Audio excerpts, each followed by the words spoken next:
Welcome to the Connecting with Coincidence radio show with Dr. Bernie Beitman, M.D., bringing together the world's synchronicity experts to help you use meaningful coincidences to develop spiritually, psychologically, and practically. For more information, put Connecting with Coincidence into your web browser to find the book, website, Psychology Today blog, YouTube channel, and Facebook page. And now, here is the host of the Connecting with Coincidence radio show, Dr. Bernie Beitman, M.D. Oh, thanks a lot, Rob. Thanks a lot. Yes, back here we are. I'm Dr. Bernie Beitman, MD, and let's expand your mind again, maybe a little bit. To expand your mind, here is something interesting. So let's start with some interesting words, like maybe interest, and then interpersonal, and then how about interspecies? And then there is the old intergalactic. Yeah. Now let's go to today's pithy phrase. Low probability coincidences deserve a search for explanation. Yes, tossing them off as chance can miss some useful explanations. And now let's add a new word to our lexicon, coinciders. Coinciders are people who experience meaningful coincidences. We become insiders together, looking at the meanings of synchronicity. We compare our experiences and find that the world is not the way conventional reality defines it. Our minds are immersed in our mental atmosphere, the psychosphere, through which some of us can be telepathic, clairvoyant, and sense the future, as well as find our own human GPS. Sharpen your sensitivity to coincidences. Examine their potential uses and explanations. Read my book, Connecting with Coincidence, and learn along with me. Synchronicity, spoken here. Our guest today is Joseph Mazur, who is Professor Emeritus of Mathematics at Marlboro College in Marlboro, Vermont. He holds a Ph.D. in math from M.I.T., is the recipient of fellowships from several distinguished foundations, including the Guggenheim and Rockefeller Foundations. His works have appeared in Nature, the New York Times, The Guardian, the Wall Street Journal, Slate, and Science. He has been profiled in venues such as NPR's The Hidden Brain and PRI's Innovation Lab, as well as many others. He is the author of Euclid in the Rainforest, Discovering Universal Truth in Mathematics, another book called What's Luck Got to Do with It? The History of Mathematics and Psychology Behind the Gambler's Illusion, and his most recent book, Fluke. Yeah, Fluke, The Math and Myth of Coincidence. And that book brings Joe and me together today. His books have been translated into over a dozen languages. And Joe, welcome to the show. Thank you so much for having me on the show. That was a great introduction. It was quite full. My whole CV there. Yeah, you've done a lot, Joe. It's wonderful to see your mathematical background and how you think about it. And I also noticed from some of our dialogues there's some flexibility in the way you think about things. You're open to more than just a probabilistic or statistical explanation of some things. Yes, I am, surely. We know so much, but there's so much we don't know as well. So, I try to keep an open mind about that, even though I try to get some kind of analysis on how the causes give us some connection to the odds. So, but, before I say anything more about that, I should tell you that even though the book, Fluke, tries to corner the odds on some of these very impressive coincidences, it also, I should be sure to tell you that, in fact, those cornered odds are really boundaries. They're not real. You can't take a story, a good coincidence story, and mathematize it to the extent of getting anything precise. You're not going to get precise odds on any of these things. So I just, as a word of caution, I'm just suggesting that when I talk about odds, I'm talking about boundaries of odds. In other words, very, very, very, very vague approximations as to how we should think about the odds on these coincidences. So, excellent, yeah. excellent. That's a wonderful point, and I kind of see that too, because when I was in college, I was in a seminar at Swarthmore on probability theory. It wasn't statistics, it was probability theory. I really liked it. I got a double A in it, showed the professor that this was something really important and something to understand, and I really liked the various theories about probability. So I keep trying to understand the probability of various coincidences, and I'm glad to hear you say that it's really hard to get to anything precise, but you may come up with boundaries. Even that, I think we can talk about some. And when I do my own probability analysis, I will have some questions about that for you. When I tell you that we go over the story that happened to me with regarding my father, because how you determine probabilities of events becomes somewhat arbitrary depending on the reference group that you pick to place the potential baseline in. And would you comment on that first? Yes.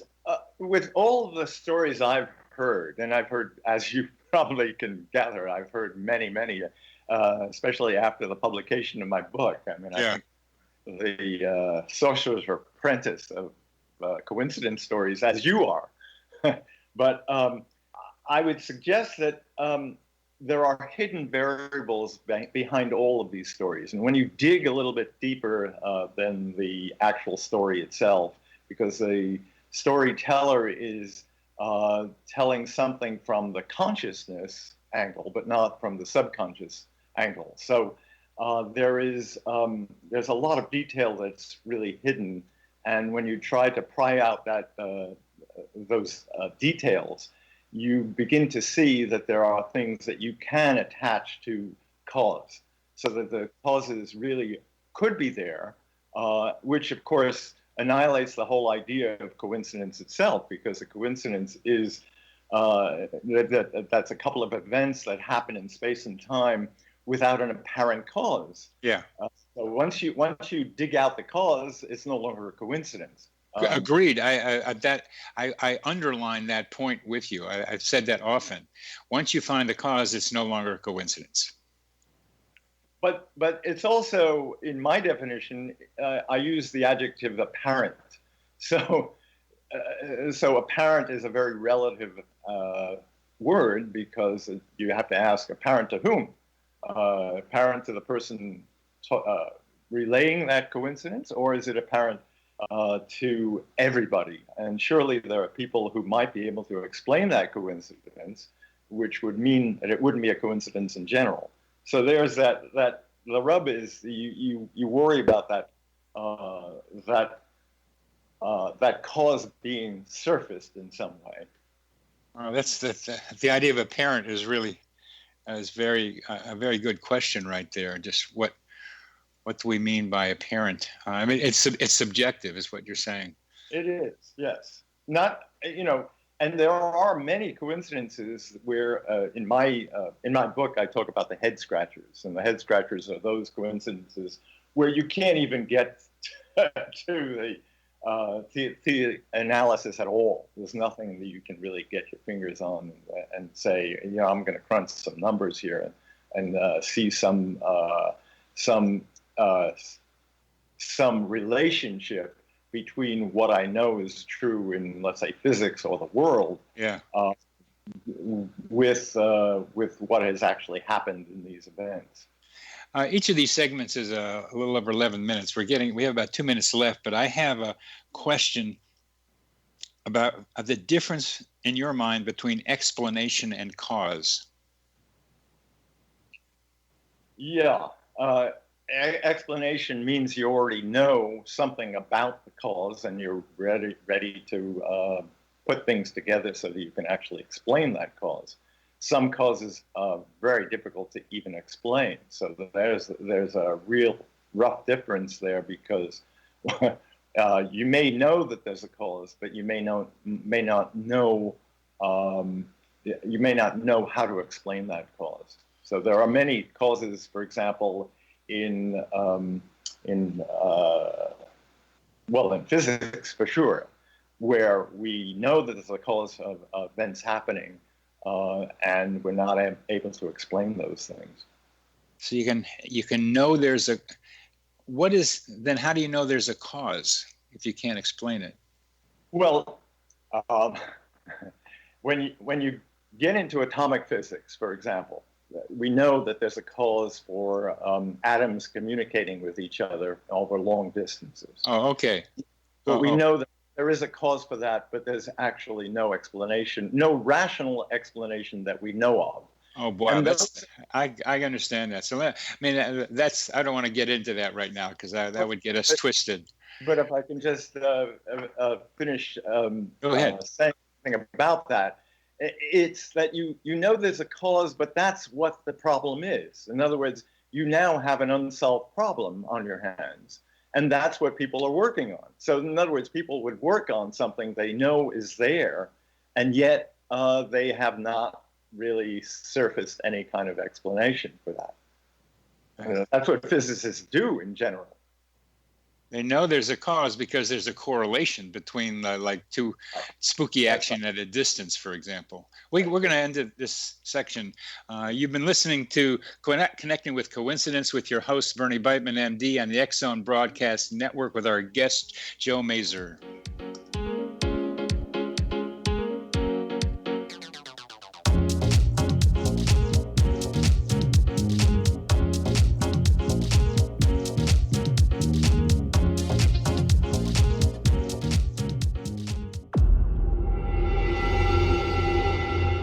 Whether you're a skeptic or a believer, join me, Rob McConnell, as together we'll investigate the world of the paranormal and the science of parapsychology here on the X-Zone Radio TV show on XZBN and the X-Zone TV channel on Simul TV. Since 1990, the X-Zone Radio TV show has been the place where people dare to believe and dare to be heard. Together, we'll investigate UFOs, aliens, ghosts, Bigfoot, psychic phenomenon, lake monsters, conspiracy theories, government cover-ups, the truth embargo, alien abductions, ESP, haunted locations from around the world, and so much more.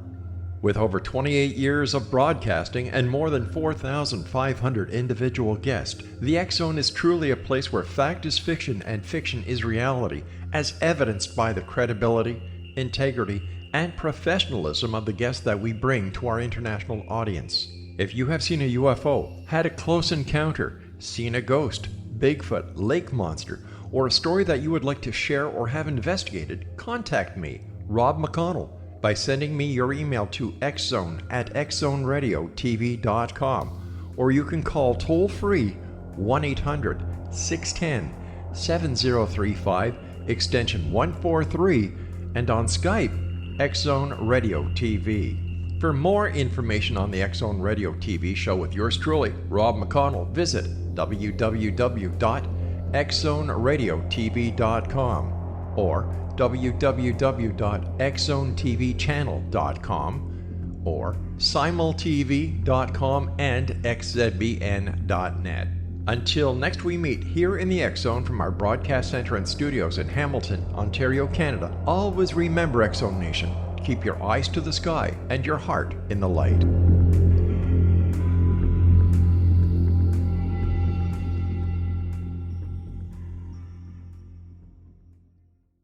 You have heard of the X-Zone? Now watch it on Simul TV, plus 500 video games, live TV channels, free video on demand, worldwide, and more. Does this sound like tomorrow's television? Well, it is, but you can have it today, right now. It is Simul TV. Simul TV offers what the others only wish they could provide. 15 exclusive channels like X-Zone, sci-fi, and horror. We are worldwide. No other provider offers that. 500 built-in video games. No need to have an extra expensive system. We have them included. Free video on demand. Live streaming events from around the world. Interactive online network, and much more. Tomorrow's TV today. Simul TV. Sound too good to be true? Well, it's not. You can have Simul TV today. Sign up at simultv.com. Do it today.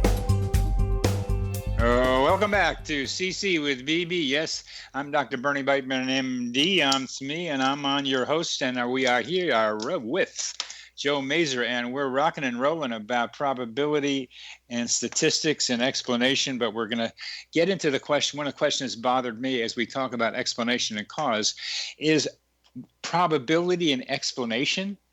Is some people almost use probability of a coincidence in a sentence that makes it sound like a cause.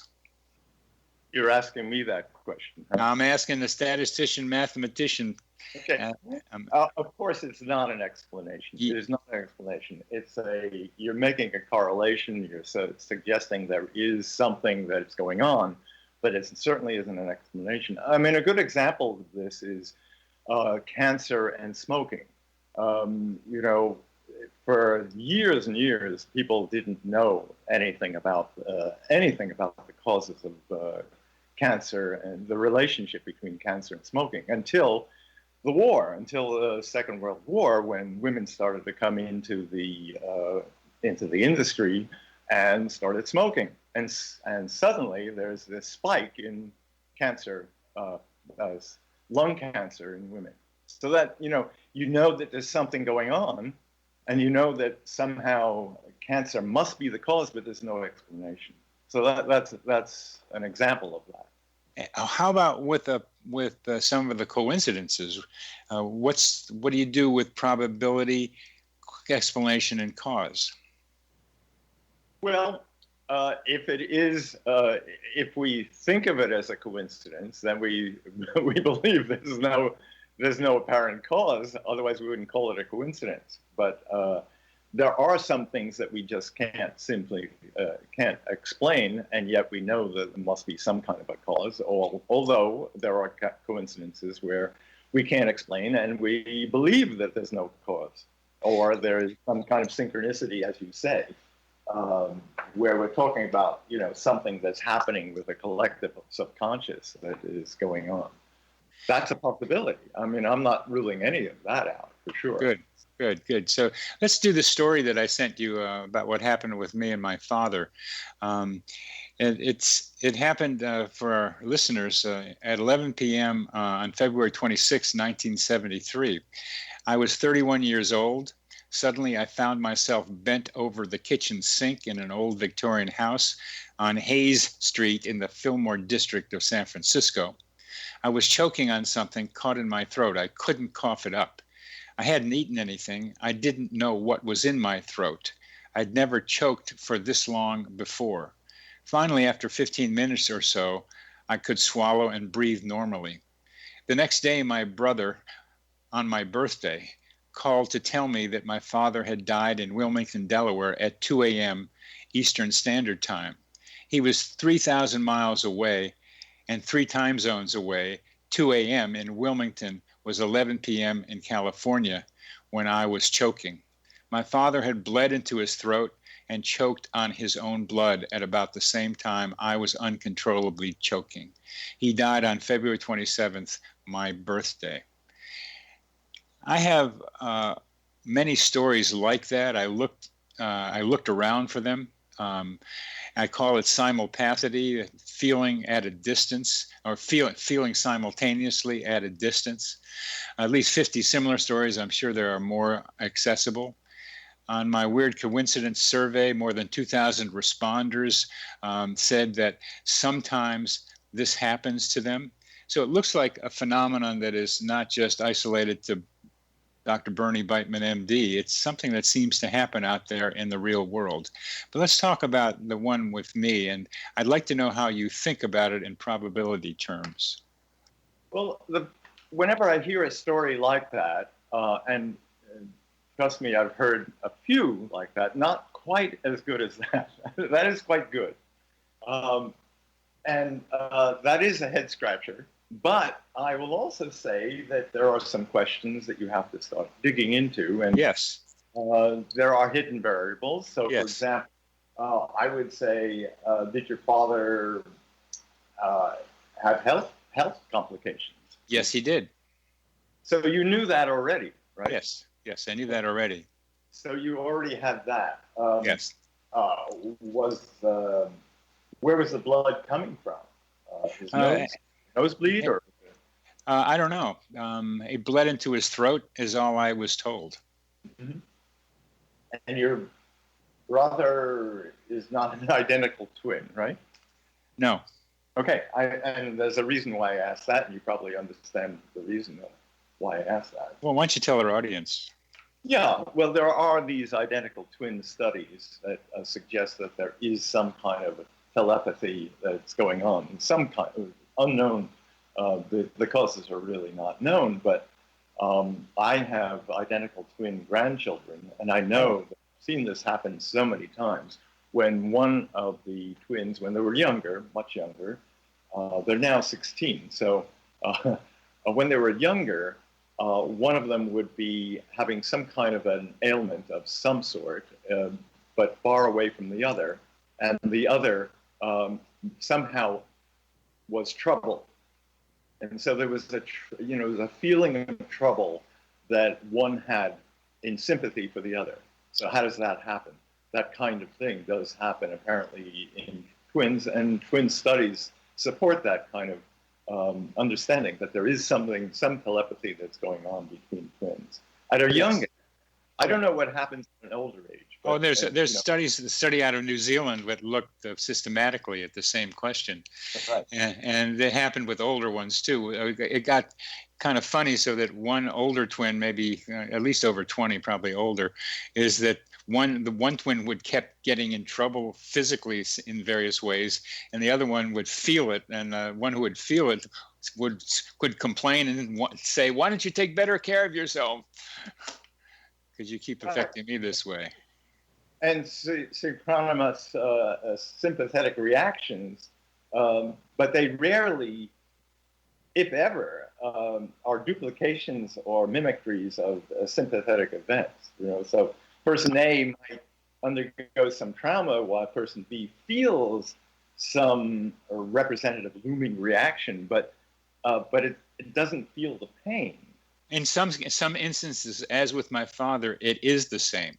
A daughter burns her hand, and the mother's hand feels like it's burning. There are direct parallel stories as well, besides what you're talking about, a general feeling of something's wrong. Yeah. But anyway, let's get back to this story. Right. So I would have a question: how often were you and your brother in contact? It's not my brother; it's my father. No, I know, but your brother. Your brother called you, right? Isn't that what you said? Your brother called the next day on your birthday. Yeah, he told me about it the next day. Yes.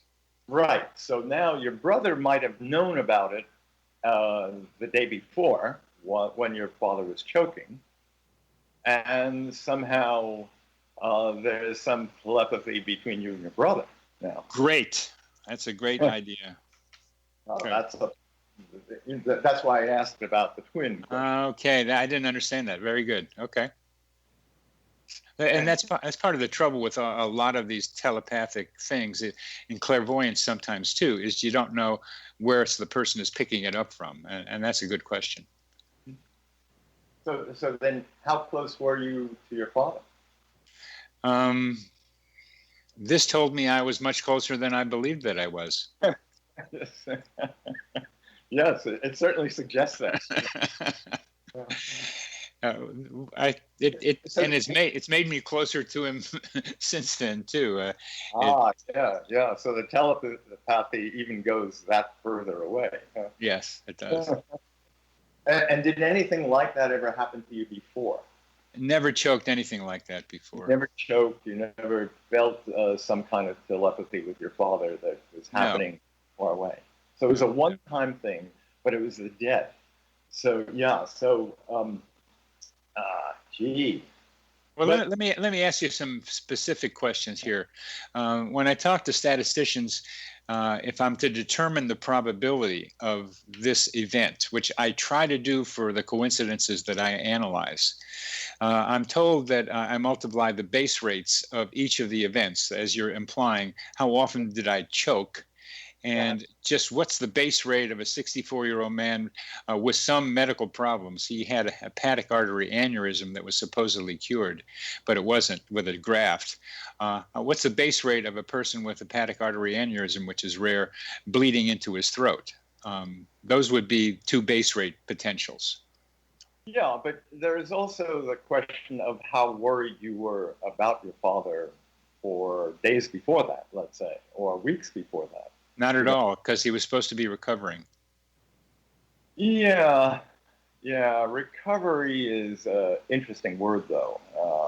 Recovery can mean all sorts of things. You still internalize it. You know, my wife's father had 4 heart attacks, and over a period of about 40 years, and my wife never ever felt comfortable about any of those recoveries. So there's a kind of a discomfort about the recovery as well. I did not think much about it as the best way to tell you. Consciously, yeah. I love that you're psychodynamic in there. I mean, MIT got that into you somehow. I don't know. You were in Boston. I don't know, but you were born in New York City, I think. Yeah. Pardon me, Far Rockaway. No, Bronx. Oh, Bronx. Okay, even better. I got relatives there. So. We're coming to the end of this segment. So my final question before I mention this is: does time between events make any difference? We'll get back to that. You've been listening to Connecting with Coincidence with your host, Dr. Bernie Beitman, M.D. on the X-Zone Broadcast Network. Our guest is Joe Mazur, a mathematician.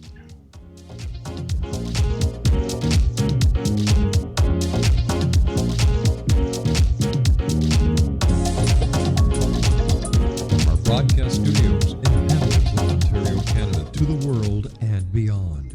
You're watching the X-Zone Broadcast Network, www.xzbn.net.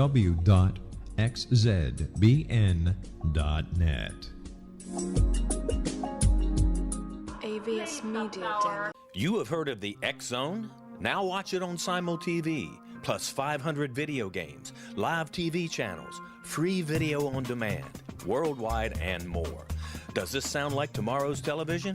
Well, it is, but you can have it today, right now. It is Simul TV. Simul TV offers what the others only wish they could provide. 15 exclusive channels like X-Zone, Sci-Fi, and Horror. We are worldwide. No other provider offers that. 500 built-in video games. No need to have an extra expensive system. We have them included. Free video on demand. Live streaming events from around the world, interactive online network, and much more. Tomorrow's TV today. Simul TV. Sound too good to be true? Well, it's not. You can have Simul TV today. Sign up at simultv.com. Do it today.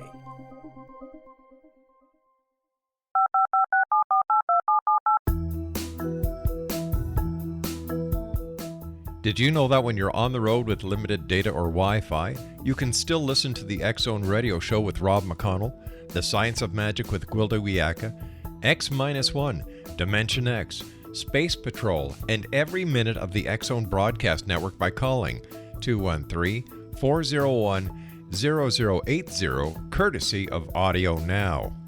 No smartphone, app, or internet needed. It saves your data plan and it's free if you have unlimited minutes. Call 213-401-0080 to listen on any phone, anytime, anywhere. Remember 213-401-0080 for the best of the paranormal, parapsychology, and sci-fi radio programming anywhere, 24/7, 365.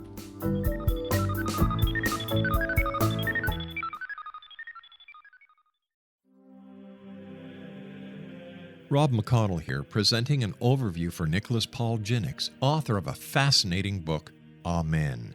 It presents facts revealed by Egyptologists, facts that enable us to understand why Amen is the beginning of creation of God. It provides recommendations for religious leaders of the major religions to unify their beliefs and teach the Word of God. Love one another. Amen informs people how mankind conceived God.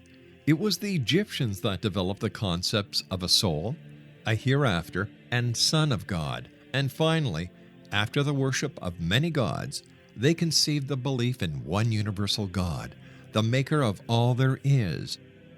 For more information, visit www.futureofgodamen.com. That's www.futureofgodamen.com. Yada-doo-da-doo-da-doo. We are rocking with mathematician Joe Mazur, talking about synchronicity, coincidences, simultaneity, and probability explanations. But Joe, my question, and get back to some of yours, is when I am told by statisticians, and David Hand is one of them, and then I had some communications with him. He was on the show several months ago, and a statistician around here, is that here are two events with a base rate, each with a base rate. My father choking on his own blood, my choking. And figure out the base rate of each one of those and multiply the base rate, and we get the probability estimate of what that coincidence is. Isn't that standard statistician thinking? It certainly is. But before you get to that base rate, you also have to uncover some of those hidden variables. Yeah. And that's where the reference group you pick makes a difference.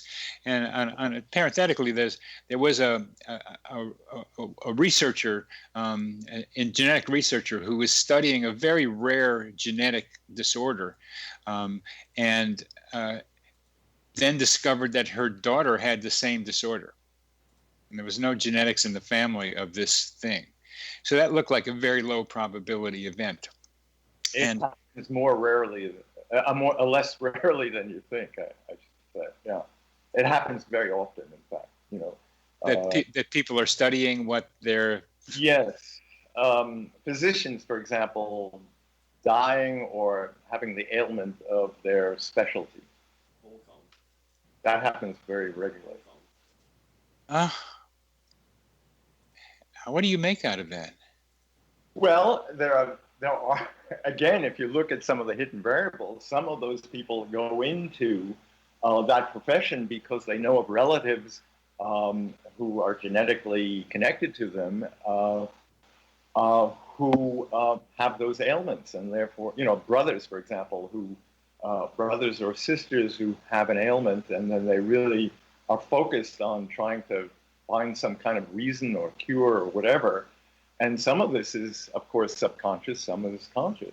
I know a guy who did it consciously.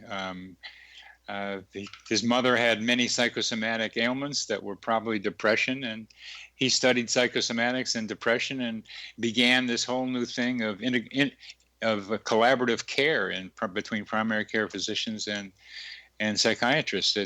But he did that consciously. How does someone know that her daughter is going to have the same genetic disorder subconsciously? That you'd have to ask somebody who knows more about that than I do. But I really can't answer that one. It still may be subconscious, but that would have to be like precognitive. It would have to be like knowing it at some different level. That's right. Okay.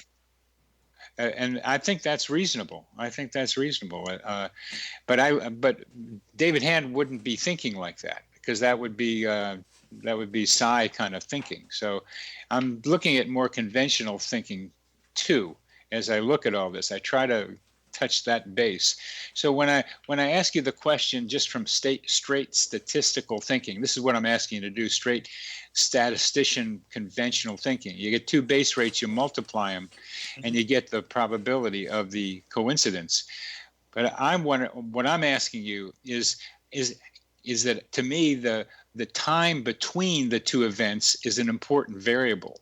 So since it happened at approximately the same time between my father and me, that makes the probability lower than if I would have been choking like weeks before and then he died of choking in his throat, or I didn't know about it and then was choking weeks later and then I heard about it, which would be unlikely. But it's the time span question that I'm asking, as it's influenced on the probability estimate in conventional statistics. Right. It certainly makes a better story. For sure. I mean, if it was a week before, it would be okay. It would be a good story, but it just, there would be some kind of worry about, oh, gee, what else were you thinking about at that time? Yeah. Yeah, so it does sort of dissipate the the whole idea of the coincidence, but it still would be a story, but it wouldn't be as good. If they were further apart, you're talking about. Yeah. Yeah. But I would ask this, to think about all the times you were feeling fine, and when a close friend or family member would call and relay some other bad news that you didn't expect, what happens then? You see, in other words, we're discounting those other times, and Right. that's a standard in statistics. We have to be very careful about all the times we discount. Yes. As you mentioned, I wrote a book about gambling, and in gambling that happens almost all the time. We remember our losses, we remember our wins, but we forget our losses, and so those are kinds of things that come into play as well. So That's selective. Yeah. Yeah, it's selective memory, sure. Yeah. And once you say that, it becomes hard to argue it because you can't remember all the times you thought about something. Right. And the death of a father is a significantly emotional moment, right? It's probably a moment when it's so significant beyond all other moments of a life's emotions. Yes. So it captures and triggers any attaching episodes of sympathy. Yeah, and I might have forgotten about the choking at the sink if I hadn't heard about my father dying at around the same time. Mm-hmm. But at the moment of hearing your father's death and hearing that he died, just when you were distressed, you put the two events together as significantly related. Yeah. Yeah. And whether that is a correlation looking for a cause or just... Right. So you could let's suppose you were not choking at the time, but let's say by that sink you had broken a dish. You broke a dish in the sink, let's say. Wouldn't you have recalled that broken dish, as a moment of a momentous synchronous connection to your father's choking? Yeah, or the same thing. Story would be there. The story would be there, or I burned my hand on the stove around that time, and I would remember it. Yeah, that's a very good point. That's a very good point. So something else would have taken the place of choking to maintain the connection, because the human mind is trying to maintain, it's trying to maintain a soulful connection with the life and everlasting memories of a parent. Yeah. It's a huge thing for a parent to die. I mean, it's, as you know, and I remember the story of my father dying, and I had not had a very good relationship with my father. And I thought all along, I knew he had emphysema, and I thought, one of these days he's going to die, and should I care? And I got the phone call, like you got the phone call, and I got the phone call, and I knew that it was a phone call of my father dying, and a flood of tears came out of me. That it was just, I was in such heavy emotion that I couldn't control myself. Yeah. Well, it's still, my question still is the time between the events as a thing to wonder about, as influencing the probability. But we can go to some of the very interesting stories that you have. I like the one appeared in Slate about the DuPont, Ted running into the guy from DuPont or the DuPont. So running into people in airports or faraway places has a pretty high base rate, and people don't know that, traveling in social groups, so same socioeconomic groups. But this one looked a little different. Could you begin to tell us that before this part of this? We have about a minute and a half left for this segment. I remember this correctly.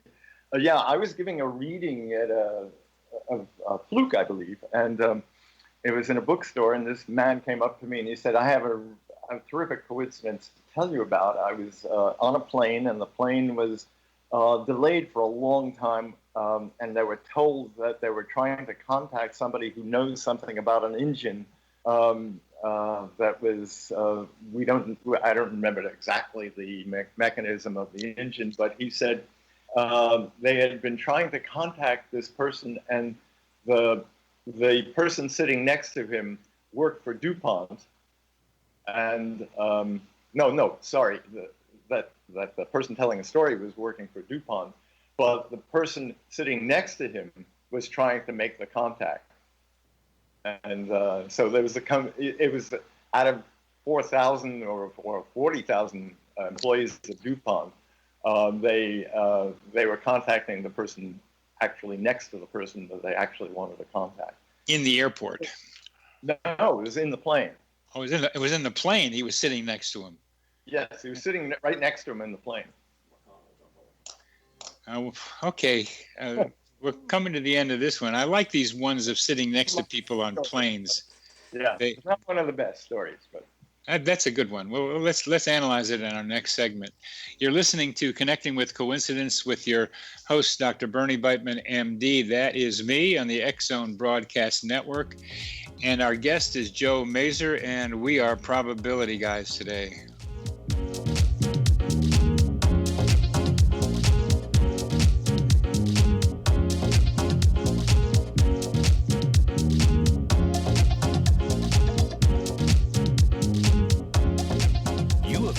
X-Zone? Now watch it on Simul TV, plus 500 video games, live TV channels, free video on demand, worldwide, and more. Does this sound like tomorrow's television? Well, it is, but you can have it today, right now. It is Simul TV. Simul TV offers what the others only wish they could provide. 15 exclusive channels like X-Zone, Sci-Fi, and Horror. We are worldwide. No other provider offers that. 500 built-in video games. No need to have an extra expensive system. We have them included. Free video on demand. Live streaming events from around the world. Interactive online network, and much more. Tomorrow's TV today. Simul TV. Sound too good to be true? Well, it's not. You can have Simul TV today. Sign up at simultv.com. Do it today.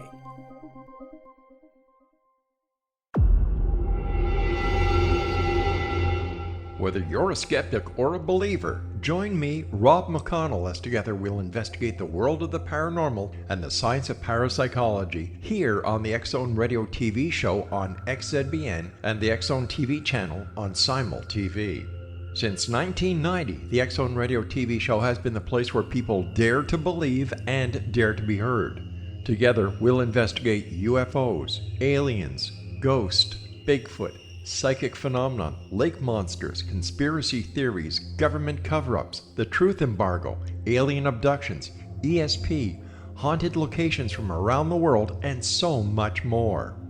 With over 28 years of broadcasting and more than 4,500 individual guests, the X-Zone is truly a place where fact is fiction and fiction is reality, as evidenced by the credibility, integrity, and professionalism of the guests that we bring to our international audience. If you have seen a UFO, had a close encounter, seen a ghost, Bigfoot, lake monster, or a story that you would like to share or have investigated, contact me, Rob McConnell, by sending me your email to xzone@xzoneradiotv.com, or you can call toll-free 1-800-610-7035, extension 143, and on Skype, X-Zone Radio TV. For more information on the X-Zone Radio TV show with yours truly, Rob McConnell, visit www.xzoneradiotv.com. or www.xzonetvchannel.com, or simultv.com and xzbn.net. Until next we meet here in the X Zone from our broadcast center and studios in Hamilton, Ontario, Canada, always remember, X Zone Nation, keep your eyes to the sky and your heart in the light.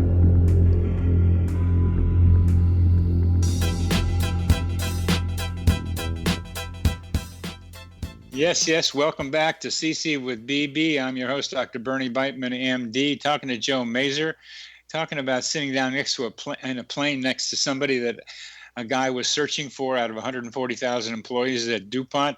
The guy he was looking for was sitting next to him on the plane. Hey, Joe, how'd that happen? How do you think about that statistically? Yeah. Well, you do have a number there, 140,000, let's say, whatever the number is, you've got something to go on as a number. You can limit that to, of course, who's the person who really knows and what department does he know, so you're narrowing down those numbers. Then the question is, what is the connection between the guy who's sitting, the two people sitting next to each other? So that's a much more interesting story because they are connected in some way. Yeah. And to dig into that would be an interesting piece of information because you'd start to not only get closer to the cause, but you'd also be getting some kind of an interesting story of their lives. In other words, work backwards and say, well, how do they get to where they are in this connection? They're not related in any other way that we know of. So there has to be some kind of a relationship of what made them decide to be in those positions to begin with. There are lots of things that could go on that makes the story even more juicy. I really, I'm a little surprised at the way our conversation has gone. I thought you would be more statisticianally than you actually are. Yeah, but you have to know numbers for that. And this is not one of the ones that I actually dove into for analysis. This was after I wrote the book, and there were some stories that were coming along that were coming along very fast. And you can imagine after publication of this book, which had enormous numbers of sales and translations all over the world, I was getting at least maybe 50 stories a day for a long time. Wow. Yeah, it was amazing. Because it was on BBC and the BBC had collected a whole bunch of stories from their people. And so they wanted me to analyze those stories, which I did. I said, I'd only analyze 12 of them. And in the end, I only analyzed 4 of them. So it's hard to do it, actually, because it takes time. And it takes a little bit of digging. Yeah. That's a wonderful response you had to your book. Yeah, no, wonderful, but I didn't expect that, and I didn't really want it. but as you know, in the book, I categorized the stories into 10 categories, and the most common thing is you find the category where two people meet in a strange place. 95% of the stories are like that. They just, oh, gee, I was in Mumbai and I ran into my neighbor on a street in Mumbai. That's the typical story. And then there are these stories that are really colossal that you can't imagine happening. And then when you start to think about them, you say, well, gee, I can imagine happening. I have one story, if you don't mind my telling it. Please do. One of the most colossal stories I've ever heard. Two businessmen, this is told by one of the businessmen, on the Staten Island ferry in New York. And one of them was trying to give a business card to the other. And he took a business card out of his wallet, and just as he took the business card out of his wallet flipped, somehow. He lost control of his wallet, and the wallet fell overboard. Oh. And thinking that it would never be seen again. 6 months later, a fisherman in Nantucket gives him a call and says, "Is this your wallet?" And turned out to be that the fisherman was a friend of his and saw the credit cards in his wallet, called him and said, "Is this your wallet?" He caught the wallet in his net. Now, how do you take that kind of a story? Well, the first thing you think of is this guy is bullshitting, right? I mean, this is, how could this possibly happen? And I don't know this guy. I can't, corroborate anything about this. The only way to do it is to talk to the fisherman. And even then, you still have two guys who are making up this story. We don't know. But then I kind of started to think of all sorts of other possibilities. And so I contacted this guy again, and I said, "Look, was there anything missing from the wallet?" And he said, "Yeah, just the money." Well, okay, if it was just the money, what's more likely to happen than this wallet just finding its way up to Nantucket through the water. It's clearly, it fell possibly not into the water, but on the lower deck or something like that. Somebody picked it up, took the wallet, put it in some place, and somebody just somehow traveled to Nantucket with the wallet or something like that. But, it opens up all sorts of possibilities because the actual event is so colossally unlikely that you just crave for some better explanation.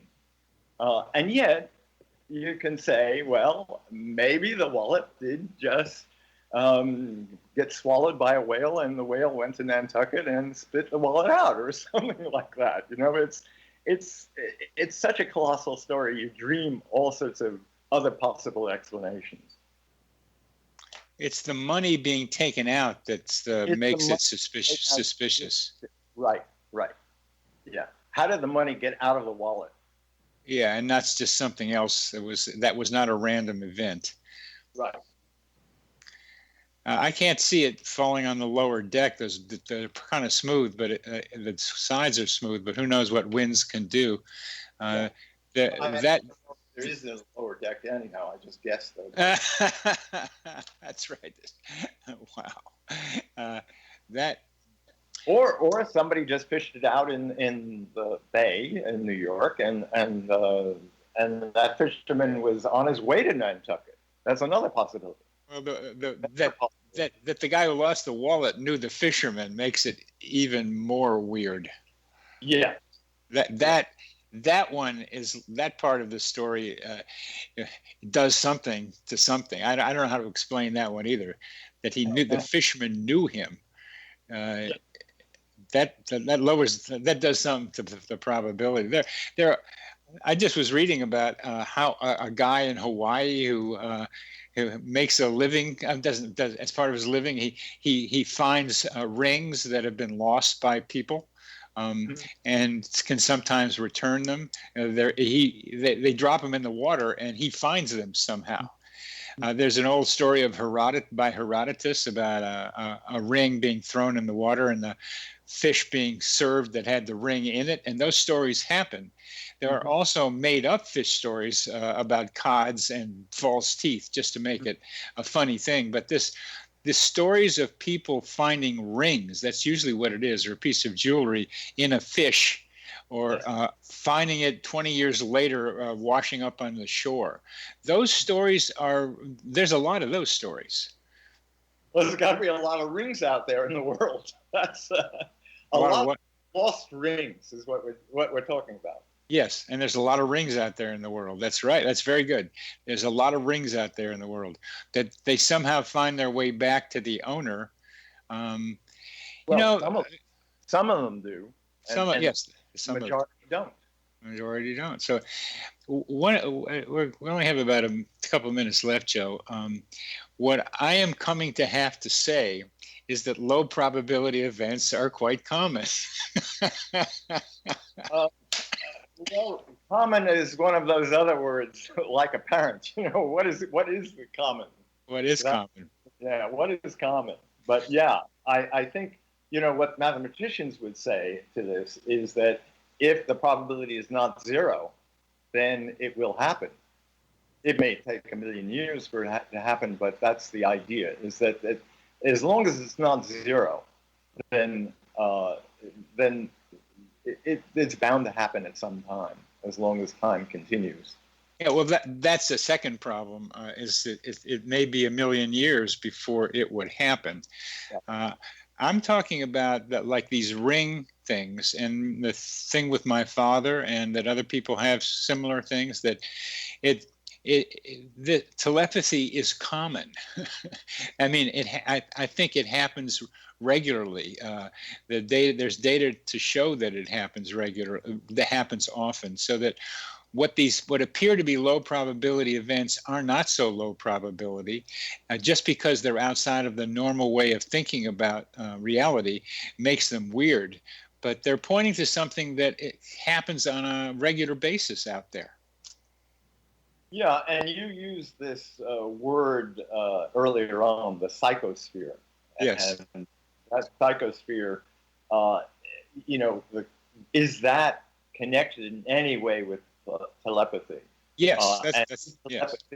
Yeah, and is telepathy something that really can be explained by some kind of radio wave or physics that is actually going to tell us that it actually happened? And that's what a lot of people are going for. Right. Well, Joe, we've come to the end of this really wonderful discussion, and I thank you very much for being on the show. Thank you for having me on the show. It was a real pleasure. Thank you. You've been listening to Connecting with Coincidence with your host, Bernie Beitman, MD, on the X Zone Broadcast Network. Thanks, Joe Mazur, for being with us.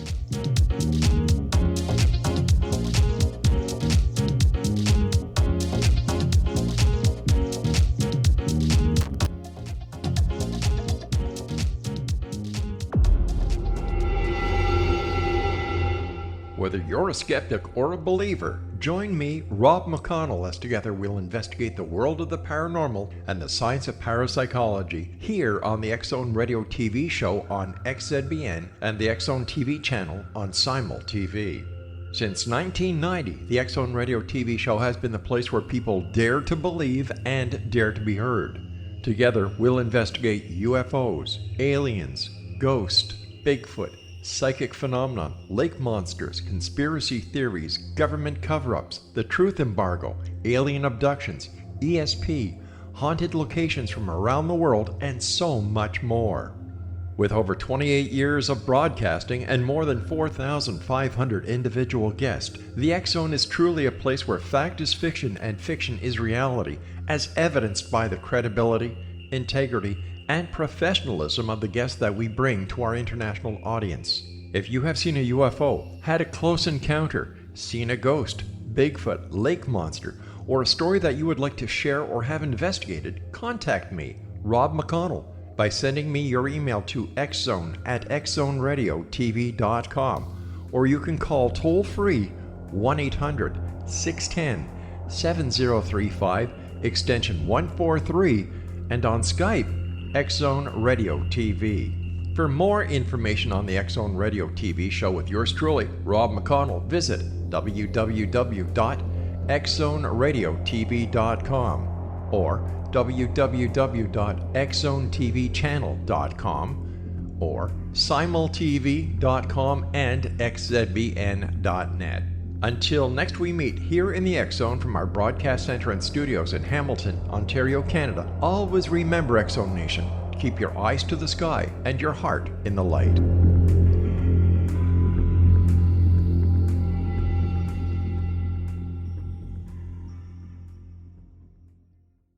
You have heard of the X Zone? Now watch it on Simul TV, plus 500 video games, live TV channels, free video on demand, worldwide, and more.